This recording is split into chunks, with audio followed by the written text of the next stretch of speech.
Scorpio, hello and welcome to your summer 2024 shapeshift reading, where we're looking at the shape you're shifting out of, the shape you're shifting into, and what that shapeshift looks and feels like for the summer season.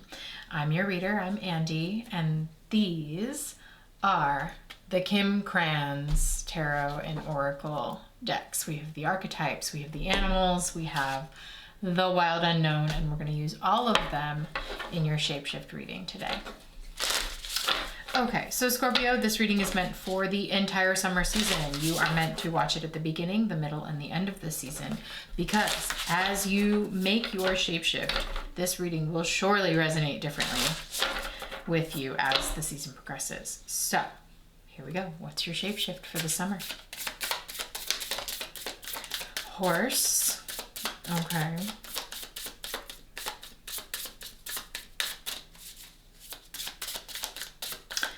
Yeah, that's nice. We need another card. Show the shift, please.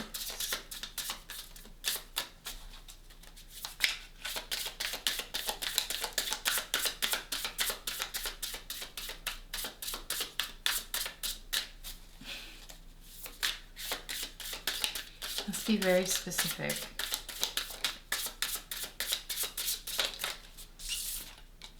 Yes, exactly. Whoa. I was just about to tell you, you need to go watch the Libra reading because the Scorpion came out in the very beginning of the Libra reading, along with the fire ants, which came out in the Virgo reading. So here's the thing. It's like Virgo, Libra, Scorpio. If you know the myths of the stars, you know that those three signs are very intimately connected and that they all used to be one. And then they were split into two with Libra in the middle. So watch the Virgo reading, watch the Libra reading, and then watch your reading, or however, whatever order. But I'm a little gagged, a little gooped, because the dolphin came out, which just came out for the Libra reading, and that was the specific card we needed, which is just telling me that Virgo reading, that Libra reading especially, super, super helpful for you, super important for the summer season, okay? Whew, shifting from the horse to the dolphin, here we go. Or maybe from the dolphin to the horse. I'm not exactly sure. Or maybe you need both energies. Let's just get an archetypes to show what that shapeshift looks and feels like for Scorpio this summer. The One and the King. Interesting. Just like really strong Leo energy there. The One. The King. I love how both cards have the same imagery of like the rays of light. These stripes like coming out from the center point, from the hand, and that red thing on the hand looks like that sort of light orb in the One. What is up with that? Well, let me just say this.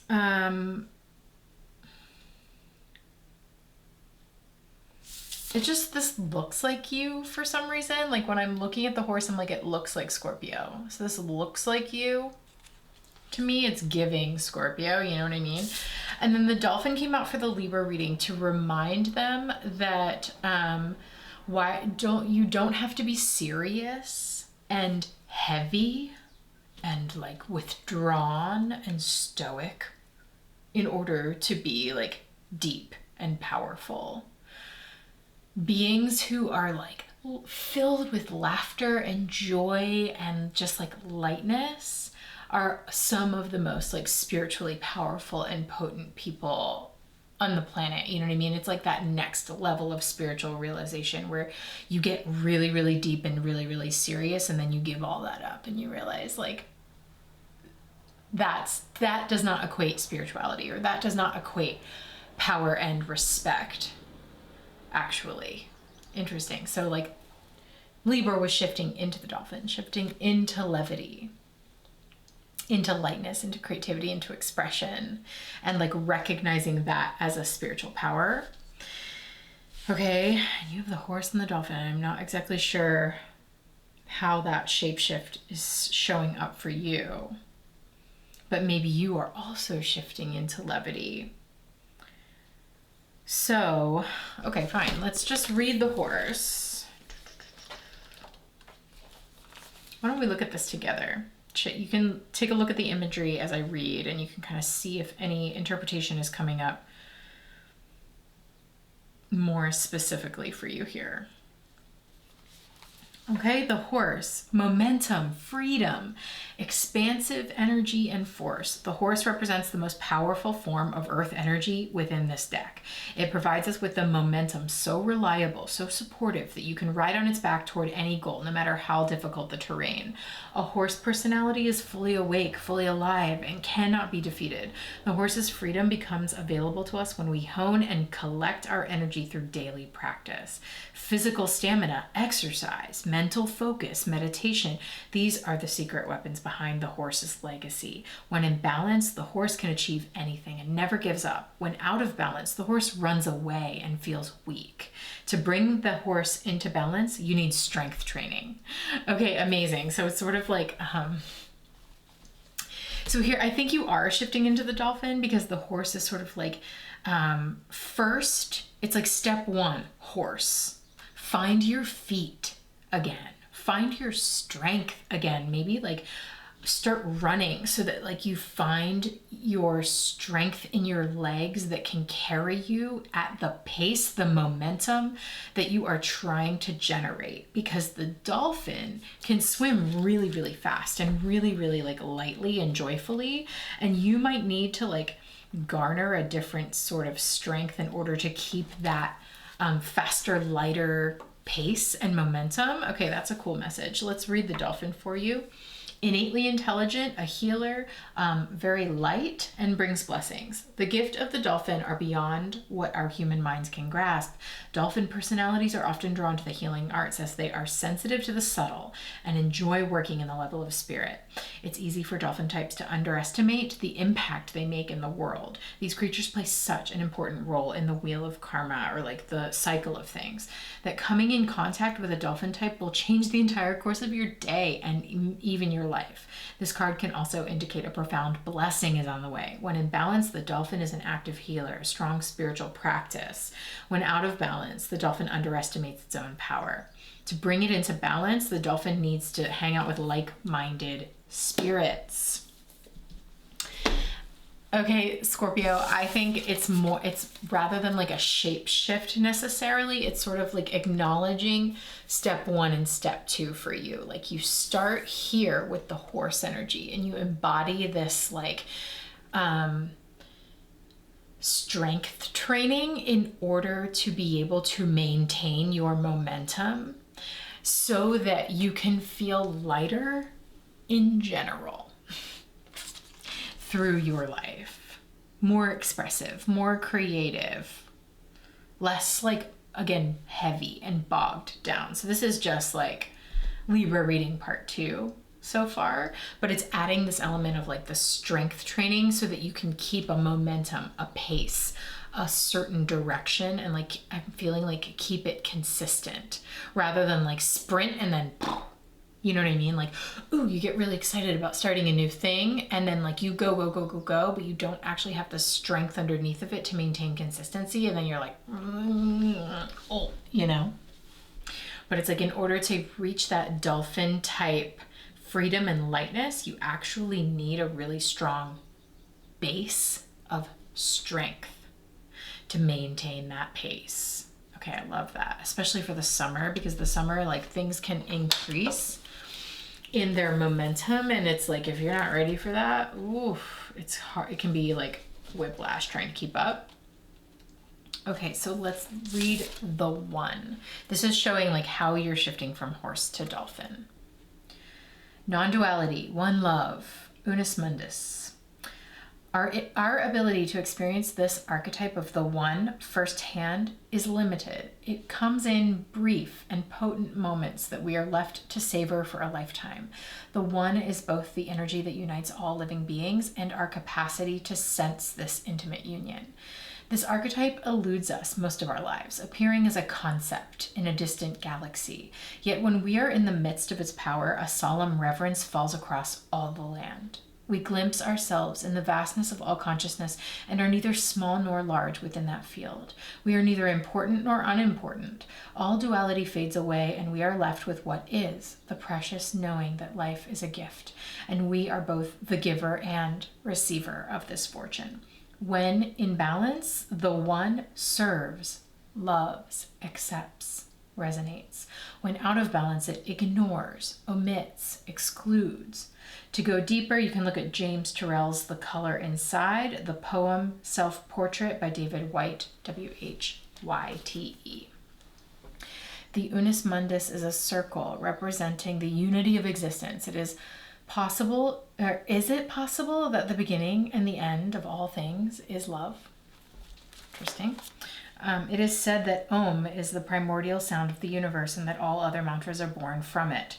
Simply imagining this possibility will activate the one. Okay, interesting. So it's sort of like the beginning and the end all at once, and the recognition and acceptance that everything is connected. And then I feel that that sort of like frees you up then to like focus on strength, momentum, and lightness.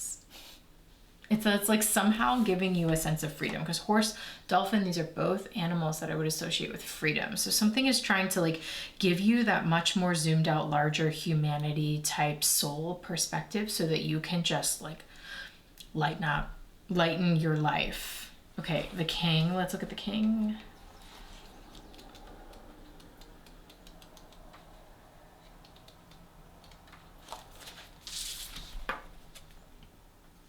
The ruler, the commander, the emperor.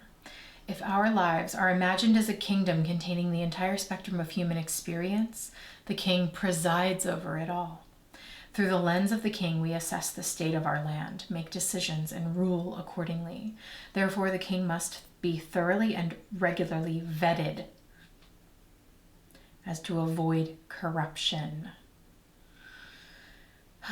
Recognize the dual nature of the king. He is either seated in benevolence and strength, guiding you towards peace, or he is oppressing the weak out of a need to control. There's not much middle ground. Think of the king as the ultimate expression of the ego. Yet the great kings of mythology and history serve from an egoless place.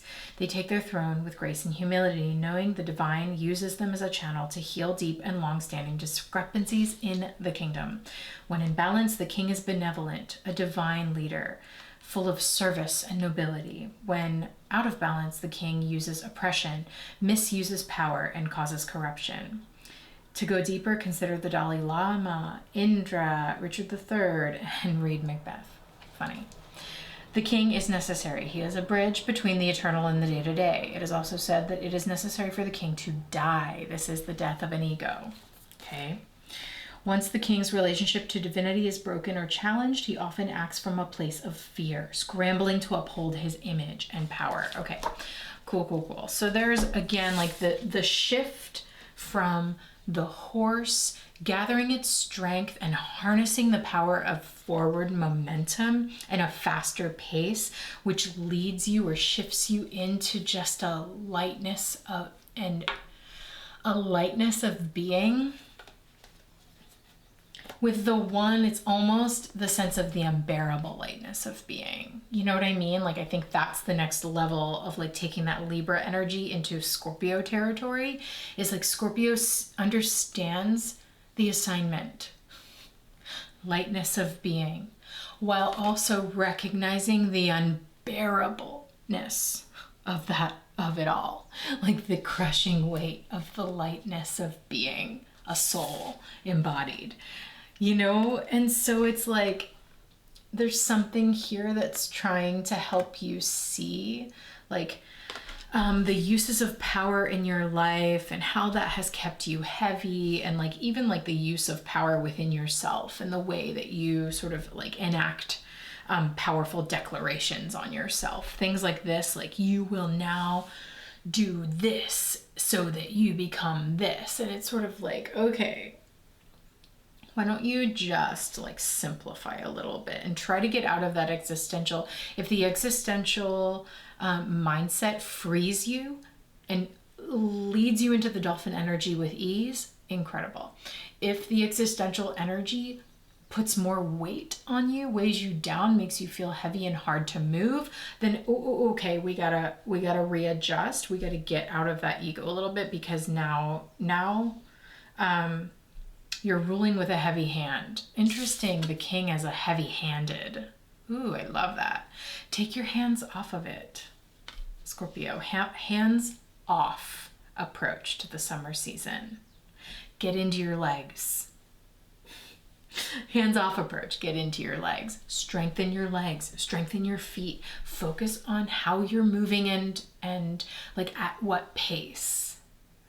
And like, let it be fun. Let it be light. Let it be enjoyable. Find other people. The dolphin energy said to bring it into balance, find like-minded spirits. And so like, find your kin. Find your people who are like you and who can keep you like accountable, yes, but with like levity and fun and lightness. Okay, Libra reading part 2. Really, really interesting. So we're going to take this into an extended reading now. I'm going to use the wild unknown and the liminal space, and we're going to basically do a whole other reading for this energy. So if it's resonating with you so far and you'd like to view that, click the link in the description below and it will take you to the shifting space. This is where we as a community investigate these readings throughout the course of the whole summer season, and we watch them together. We loop in the astrology. We share our personal and collective shift experiences. So if that sounds like something that would be helpful for you this summer, I hope to see you there.